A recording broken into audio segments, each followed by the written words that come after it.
And then Sorry, recording for posterity. no worries. And then I got another internship after college, speaking of twists and turns. So when I graduated, there was a recession, which was really poor timing for being somebody who didn't have any experience. So I had already gotten a full-time job for like 3 months right after I graduated. I got laid off and I felt like my career was over.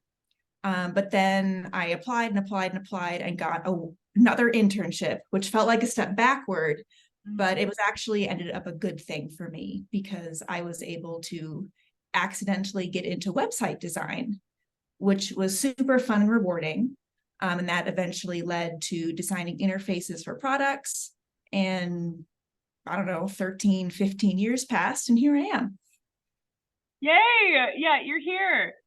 That's so interesting that you mentioned the internship. I know a lot of people that's a really nice stepping stone. Do you want to maybe speak to kind of like anything you would tell past you or an incoming person about internships? Like what should they maybe look for? What are maybe some red flags about internships? If you could. I know this is off the book. Yeah, I would say I wouldn't worry so much about red flags. The idea with internships, and it doesn't even necessarily have to be an internship, but get as much experience as you can in real life scenarios as soon as you can. And if you can't get an internship for whatever reason, finding a friend who needs a logo or a nonprofit nearby who needs a website, doing volunteer work is a good way to just start to get that experience. So there's kind of this catch-22 once you graduate that you have to get behind, where you need a job, but you need experience, and you can't get experience without a job. And you just Yes. kind of figure that out. Internships is a great way to get past that, and also kind of putting yourself out there and doing work for free, but only do that for a little while, as much as you can handle. So Yeah, that's definitely a huge challenge in the creative fields where people think we just do this for funsies and then we can live and pay our bills off of experience and stuff. Not true, right? So thank you for speaking to that. That's so useful for these students.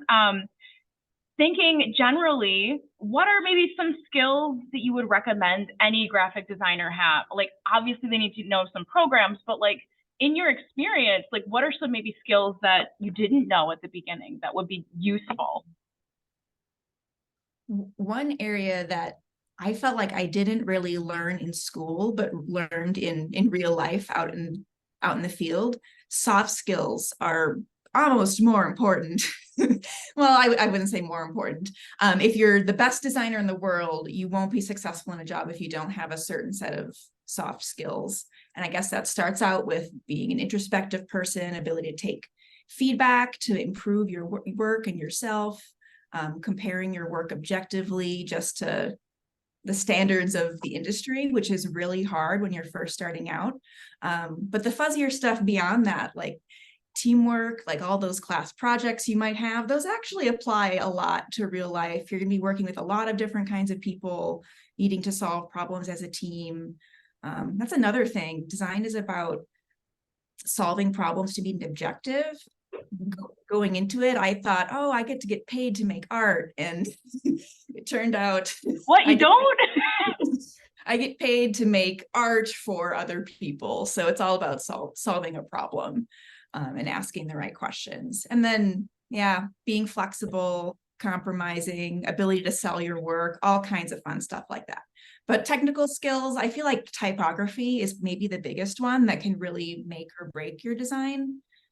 And then beyond that, if you want to get into user interface design, So if UX, yeah. yes, UX Okay. design, you really need to be able to understand what user design and user design process is, and user centered or design thinking essentially. So understanding the people that are going to be using your design, defining the problems they're facing, and then designing your solutions around that rather than what you might have thought was best, and then testing out any solutions and iterating. So there's a lot of iteration involved in any kind of design, especially UX design.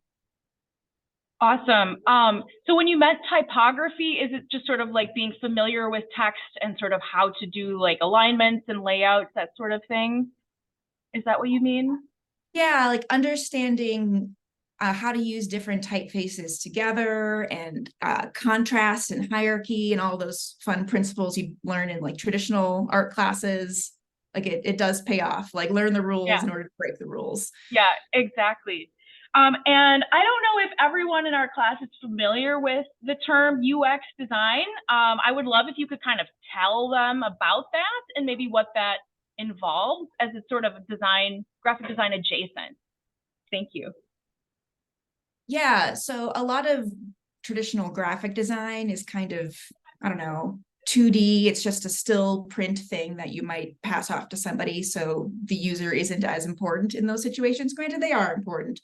But when you're designing something someone needs to interact with, like I said before, it's solving a problem. So you need to make sure that the end person using your design is able to understand what your design is, understand what all the things do, so they can achieve their goal. And the experience part of it, as a designer, if you have a chance to observe somebody using something that you made, you're able to see where they struggled and then make improvements based on where they ran into an issue. So it's all about the interactivity and making sure that it's solving the problem efficiently.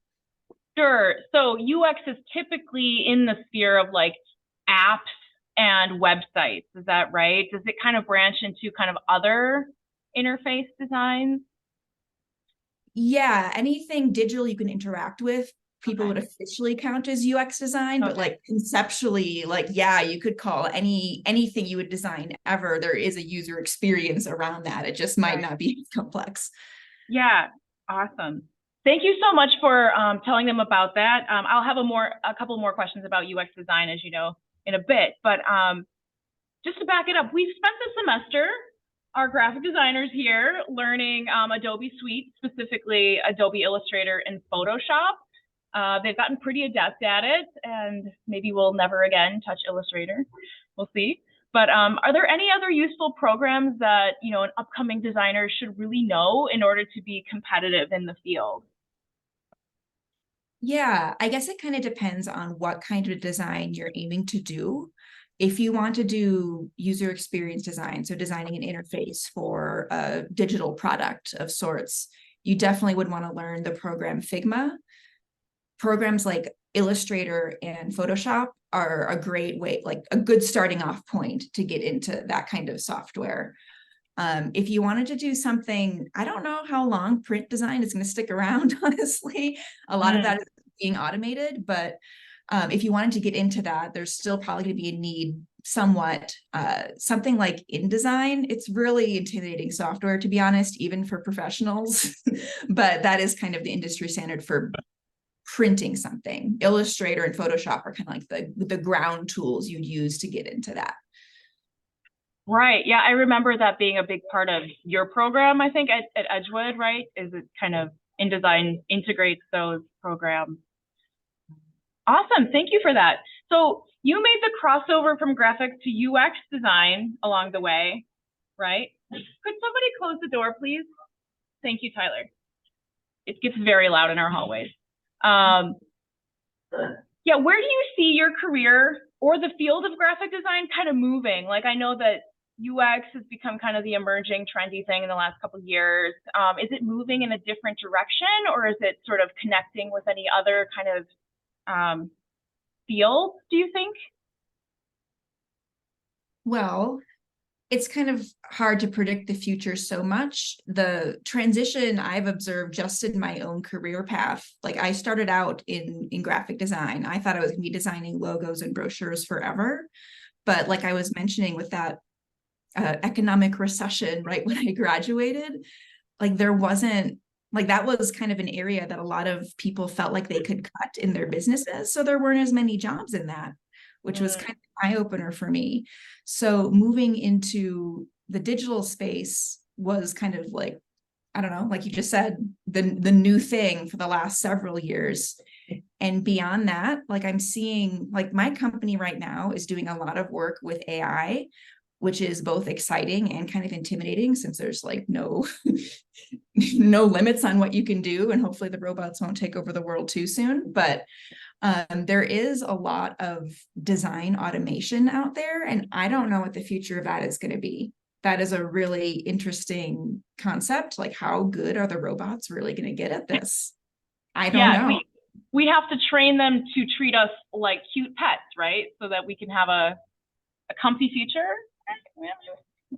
And this is really new and it's changing really quickly. And the verdict is still out, basically understanding, well, are we still going to have designers and they just need to know how to use AI tools just to work more efficiently, or are the robots going to take over? Time will tell. Wow. Yeah, it's exciting to get it from an expert. All of my paranoias, right? Awesome. Thank you so much. So before I open it up to my students, I would really love if you are willing to share maybe any past, current, or notable projects that you want to share, or if there are any visuals you wanted to kind of present. I'd love to ogle your work, but whatever you'd like to share, Roxy, I'd love to. Yeah, I could share my screen for a second. Do you all have access to see it? Yes. Okay. I hope you're able to share. Let me know if you can't. Oh, it looks like it's working. Can you see? Yes, it's gorgeous. So this was the portfolio I had to make to get my current job. Essentially, it was a lot of work. It's another fun challenge of this industry. You have to do work to get work. But it's basically just a summary of your past projects to prove to an employer that you know what you're doing, essentially. So this first project here was a website I designed for the city of Boulder. And as you can imagine, there's a lot of random things people need to do on city websites. And in this one specifically, people need to like search for trails and trailheads, or pay their bills, or get a license for their dog. And within all of those random problems people have, that just presents like there's a design problem for me to solve for every single one of those types of things. And then considering that any client is going to have like a limited budget, basically, I need to make a design system that can scale to span any web page they might want to dream up, essentially. And that same concept kind of bleeds over into interface design. This one is more of it's kind of like the Netflix, but for people who like documentaries, like PBS. I feel Netflix. Called out. Yeah. So WIDA, is that what it's called? Yeah, it's basically the PBS station of Washington, D.C. I designed like a Netflix style website. Well, it's kind of more, it's like the bridge between website and software, which was like a perfect transition to the job that I currently have now, where I was more designing software. Let me see if I can share Figma with you all. Actually, that'd be great. Would you be able to stop recording? I don't think I'm actually allowed to share this part. Okay, yep. All right.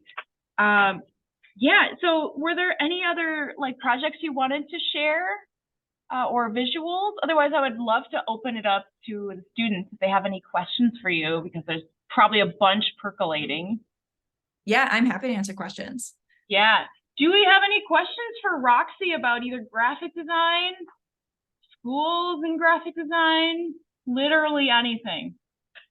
Favorite color? UX design? Yeah, Aiden. I guess, I don't know if you can hear, but how much sort of creative liberty is when you are designing something? Is it more of they give you the exact vision and parameters, they just want you to figure out how to make it, or is it sort of like here's a sort of idea, turn it into? Okay. Yeah, I don't know that you could hear that, Roxy. Could you hear that at Most all? of it. I think I got creative liberties. Would you mind speaking to that? Yeah, so the amount of creative liberty you have depends on the type of company you work for, the type of design you're doing, and almost the size of the company. So those designs of websites and apps that I was sharing in my portfolio originally, I had a lot more creative liberty because that was for smaller companies who really couldn't afford like a rebrand or something like that. So they kind of stuffed it into their website design, where as a designer, I have to make their website look new and modern, but if they don't have any branding, then it's kind of on me to push their brand in a new direction. So in that kind of situation, I had tons of creative liberty. In the mock-ups in Figma that I was just sharing,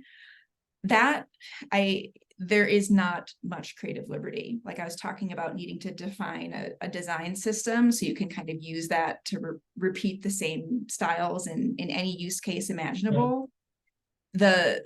You'd be doing your company a disservice by injecting your own creative liberty, because consistency is so important in a good user experience. And also the branding of the company you're working for also needs to be consistent as well. So if you want to have more creative liberty, working for a smaller company, maybe an agency in branding scenarios or something, I don't know, kind of like I was working in the nonprofit space, and since they had low budgets, I had so much creative liberty, but just not a lot of time or money to help them. But in bigger corporations, they're gonna have really strict brand guidelines that you do need to adhere to. Awesome. Great question, Aiden. Yeah. What else do we have? Ooh, yeah, Raina, hit me. Yeah, so I was wondering like what kind of offer internships, that I'm kind of interested in going to art school myself. Like I'm going to art school next year. So like how do you like find internships, or like what do you look for in an internship? Great. Were you able to hear that, Roxy? Not really. No. Yeah. So Raina's going to art school, looking for internships, hopefully. So like, what do you look for in an internship, or kind of where do you find them? Is that right? That is a great question. It has been a very long time since I've looked for internships. So the way you do that now is probably very different from the last time I did. But I would say if you have any option under the sun, want to set your sights really high, you could look at companies that you just like what they do, you like their mission, you like their work, and see if they have anything available. If that's not working out for you, you're not getting any bites, then you can just go to any regular job board and see what internships are just posted for everybody.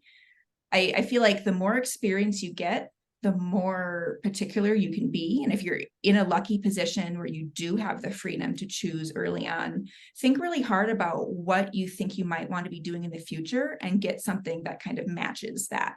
Because what the jobs you kind of accidentally get really do shape your future, which no one told me was going to happen, but that's what happened. It's funny how that works. Amazing question. Thank you, Raina. What other questions do we have for Roxy before we let her have her lunch break back? Oh, I guess it's not quite lunch, right? Morning for you. It is morning. Yeah. All right. Cool. Well, thank you so much for being willing to take time out of your day to talk to us. It was really, really rich and rewarding for all the graphic designers, even the ones who didn't ask questions. I'm sure they'll think of something, but thank you so much. We really appreciate it. Take good care, okay? Thank you. Let's thank Roxy. Woo!